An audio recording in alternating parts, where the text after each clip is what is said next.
নানা রকম ঘটনার দিকে আমাদের মনোযোগ, তাই ঢাকা দক্ষিণ সিটি কর্পোরেশনকে ঘিরে যা হচ্ছে সেটার দিকে হয়তো খানিকটা মনোযোগ এখন কম, যদিও একসময় এটা খুবই মনোযোগের কেন্দ্রে পরিণত হয়েছিল। সম্প্রতি 1 বা 2 দিন আগের কথা বলছি, জনাব আসিফ মাহমুদ সাজিব ভূঁইয়া এই সিটি কর্পোরেশন বিষয়ক যে মন্ত্রণালয় এলজিআরডি সেটার উপদেষ্টা একটা ভয়ঙ্কর অভিযোগ করেছেন। সেটা হলো জনাব ইশরাক হোসেন ক্রিমিনাল অফেন্স করছেন। মানে এটুকু শোনার সাথে সাথে আমাদের বলে দেওয়া উচিত তাহলে সরকার ইশরাক হোসেনকে গ্রেফতার করুক, মামলা হোক, সব কিছু। এই জায়গায় কেন চলে গেল, এখনও কেন কন্টিনিউ করছে, এটা আসলে খুবই গুরুত্বপূর্ণ প্রশ্ন। আমি জনাব আসিফ মাহমুদ কি বলেছেন সেটা একটু বলি, তারপর কথা বলি। তিনি বলছেন উনি অফিসিয়াল কোনো দায়িত্ব নেননি। উনি ওনার, এটা বিবিসি বাংলাকে বলছেন, নেতাকর্মীদের নিয়ে গিয়ে নগর ভবনের মিলনায়তন অফিস দখল করেছেন। তবে নাগরিক সেবা বিঘ্নিত করা আরও বাড়লে অবশ্যই আমাদের বাধ্য হয়ে কোনো কঠোর ব্যবস্থায় যেতে হতে পারে বলে হুঁশিয়ারি উচ্চারণ করেছেন। এবং তার বিরুদ্ধে অভিযোগ হচ্ছে তিনি সরকারি কাজে বাধা দিচ্ছেন। এটা হলো তার অভিযোগ। এটা একটা ক্রিমিনাল অফেন্স হিসাবে আমাদের পেনাল কোডে আছে, সেটাই তার অভিযোগ। এখন সর্বশেষ আমরা জানি জনাব ইশরাক হোসেন সিটি কর্পোরেশনে গেছেন, সেখানে তিনি মাননীয় মেয়র এরকম একটা ব্যানার লেখা জায়গায় তিনি ওখানকার কর্মচারীদের সাথে মত বিনিময় করেছেন। শুধু তাই না, তিনি এর আগে যেসব মুভমেন্ট করছিলেন সেখানে সিটি কর্পোরেশনের গেটে তালা দেয়া, বিভিন্ন রুমে তালা দেয়া, এসব ঘটনা আছে। এবং জনাব আসিফ মাহমুদরা যদি মনে করেন যে তারা এরকম একটা কেস ফ্রেম করবেন, করতে পারেন, অন্তত প্রাথমিকভাবে সেটা তারা বলতেও পারেন। কিন্তু এই জায়গায় গেল কেন, এবং বিশেষ করে মানে এই জিনিসটা একটু সারপ্রাইজিং আমি বলবো যে প্রধান উপদেষ্টার সাথে জনাব তারেক রহমানের বৈঠকের পরও এটা কন্টিনিউ করছে। আমরা একটু পেছনে যাই এবং আমি এটা খুব দ্ব্যর্থহীন ভাষায় বলতে চাই, সেটা হলো ইশরাক হোসেনকে এই দায়িত্ব দিতে দিচ্ছে না সরকার নিজে এবং প্রধান উপদেষ্টা এটার অংশ। আমি রিপিট করছি, ইশরাক হোসেন যে দায়িত্ব পাবেন না, তাকে যে দায়িত্ব দেয়া হবে না, এটা প্রধান উপদেষ্টা সহ উপদেষ্টা পরিষদের সিদ্ধান্ত। এটা এককভাবে জনাব আসিফ মাহমুদ সাজিব ভূঁইয়ার মনে হয়েছে বলে দিচ্ছি না, ব্যাপারটা এইরকম না। তিনি সামনে আছেন এবং তিনি অবশ্যই চান না। তিনি কেন চান না, নানান আলাপ আলোচনা আছে, আমি সেটাও একটু বলে নিতে চাই। খুব সম্প্রতি গতকালই সম্ভবত একটা অডিও রেকর্ড আমাদের সামনে এসেছে, যেখানে গাজীপুরের মেয়র নিয়োগের জন্য, প্রশাসক নিয়োগের জন্য বিরাট অঙ্কের ঘুষ লেনদেনের আলাপ আছে। আমরা নিশ্চিতভাবে বলতে পারবো না, কিন্তু অভিযোগ আছে নানান রকম। এবং তারই এপিএসকে দুর্নীতির জন্য দুদক ডেকেছে, তার বিদেশ যাত্রা নিষিদ্ধ করেছে। এবং আমরা তখনই একটা কথা বলছিলাম, এপিএস টাকা খায়, এপিএস অসৎ, এপিএসের বিরুদ্ধে বহু টাকা দুর্নীতির অভিযোগ দীর্ঘদিন থেকে ছিল। কিন্তু তিনি যার এপিএস, তিনি একেবারে পুত পবিত্র, তার চরিত্র ফুলের মতো পবিত্র, এটা তো হওয়ার কথা না। সুতরাং জনাব আসিফ মাহমুদের বিরুদ্ধে আসলে অভিযোগ অনেক দিন থেকেই ছিল। তাহলে জনাব ইশরাক যদি এখানে দায়িত্বে না থাকেন, এখানে যদি প্রশাসক নিয়োগ করা যায়, এই নিয়োগ বাণিজ্য হতেও পারে। আমি কনফিডেন্টলি বলছি না, এটাও একটা ব্যাখ্যা হতে পারে, এখানে প্রভাব রাখার চিন্তা হতে পারে। কিন্তু যে কথাটা বলছিলাম, এটা আদতে প্রধান উপদেষ্টা সহ উপদেষ্টা পরিষদের সিদ্ধান্ত। কারণ দিনের পর দিন এটা নিয়ে সংকট চলছে। প্রাথমিকভাবে নগর ভবনের ওখানে গিয়ে জনাব ইশরাকের সমর্থকরা সেখানে বিক্ষোভ দেখাচ্ছিলেন, সেখানে একটু চাপ তৈরি করার জন্য তারা তালা দিচ্ছিলেন গেইটে, বিভিন্ন রুমে। তারপর 2-3 দিন তারা রাস্তা ব্লকও করেছিলেন। সো এই যে জনজীবনে যে দুর্ভোগের কথা বলা হয়, সব কিছু যখন হচ্ছে, এটা নিশ্চয়ই উপদেষ্টা পরিষদের মিটিংয়ে আলোচিত হয়েছে। আমরা নিশ্চয়ই জানি যখন উপদেষ্টা পরিষদ বসে তখন বিভিন্ন মন্ত্রণালয়ের গুরুত্বপূর্ণ সিদ্ধান্তগুলো, গুরুত্বপূর্ণ ইস্যুগুলো নিয়ে উপদেষ্টা পরিষদ কালেকটিভলি সিদ্ধান্ত নেওয়ার চেষ্টা করেন। তো সেই কাজ তো নিশ্চয়ই তারা করেছেন। সেই কাজ তারা যখন করতে যাচ্ছেন তখন খুব স্বাভাবিকভাবে ইস্যু এসেছিল। এবং জনাব আসিফ মাহমুদ সাজিব ভূঁইয়া যদি এককভাবে কাজটা করে এবং সেটা যদি ঠিক বলে মনে না করে উপদেষ্টা পরিষদ, তাহলে তো খুব স্বাভাবিক কথা যে তাকে বলা হতো যে জনাব ইশরাককে শপথ দিয়ে দিন। কিন্তু সেটা তো হয়নি। তার মানে উপদেষ্টা পরিষদের পেছনে আছে। আবার একই সাথে জনাব ইশরাক যখন এটা করছেন, সেটা দলের সিদ্ধান্ত কথাটা জানি না, কিন্তু দলের এন্ডোর্সমেন্ট আছে, দলের সমর্থন আছে। ওনার এটা যদি দল পছন্দ না করতো, তাকে নিশ্চয়ই দলের পক্ষ থেকে, দলের সর্বোচ্চ পর্যায়ে থেকে বার্তা দেওয়া হতো যে তুমি থেমে যাও, তুমি আর এটা কন্টিনিউ করো না। এখন আরও বেশ আগেই হতে পারতো সেটা। সুতরাং জনাব ইশরাক শুধুমাত্র তার সিদ্ধান্তে এটা করে বেড়াচ্ছেন তা না। আমি প্রথম যখন এটা হচ্ছিল তখন আমি এটাকে আসলে একটা প্রক্সি ওয়ার বলছিলাম। এটা আসলে একটা শক্তি পরীক্ষার ক্ষেত্রে পরিণত করা হয়েছে। সরকার বিএনপির শক্তি দেখতে চাইছে, বিএনপিও সরকারকে চাপ দিয়ে তার দাবি অর্জন করতে পারে কিনা দেখতে চাইছিল। বাকি যা লিগাল আলোচনা, এগুলো একেবারে বাকওয়াজ। কারণ আমি ওই নিটিগ্রিটিতে যাচ্ছি না। হাস্যকর সব যুক্তি সরকারের দিক থেকে দেওয়া হয়েছে। এবং এই সরকারের একটা নজির আছে, যদিও সরকার বলছে সে সময় ভিন্ন এলজিআরডি উপদেষ্টা ছিলেন। এলজিআরডির উপদেষ্টা যদি জনাব হাসান আরিফ, উনি মারা গেছেন, যদি ভিন্ন একজন থাকেন তার জন্য আইন ভিন্ন হবে, তা তো হতে পারে না।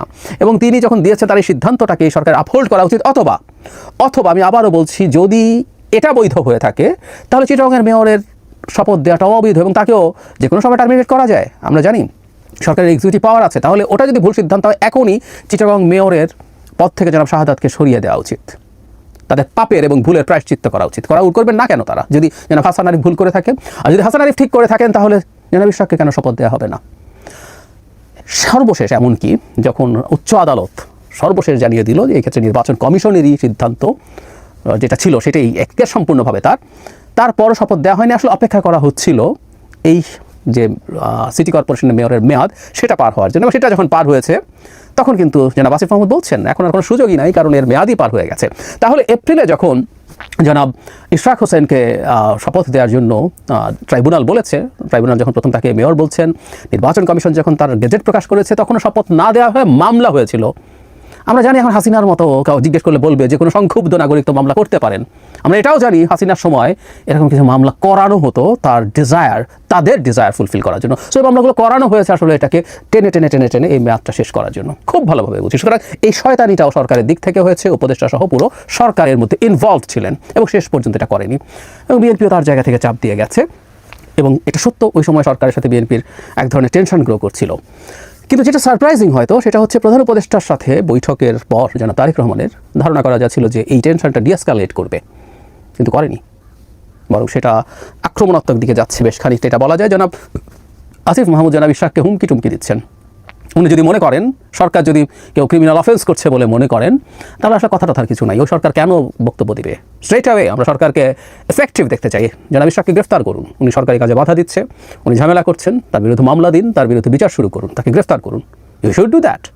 আমরা দেখতে চাই যদি মুখে কেউ এটা উচ্চারণ করে থাকেন সেটাকে তারা এক্সিকিউট করবেন, কিন্তু তারা এই ধরনের রেটরিক ব্যবহার করছেন, এখন হুমকি দিয়ে মনে করছেন সরাতে পারবেন।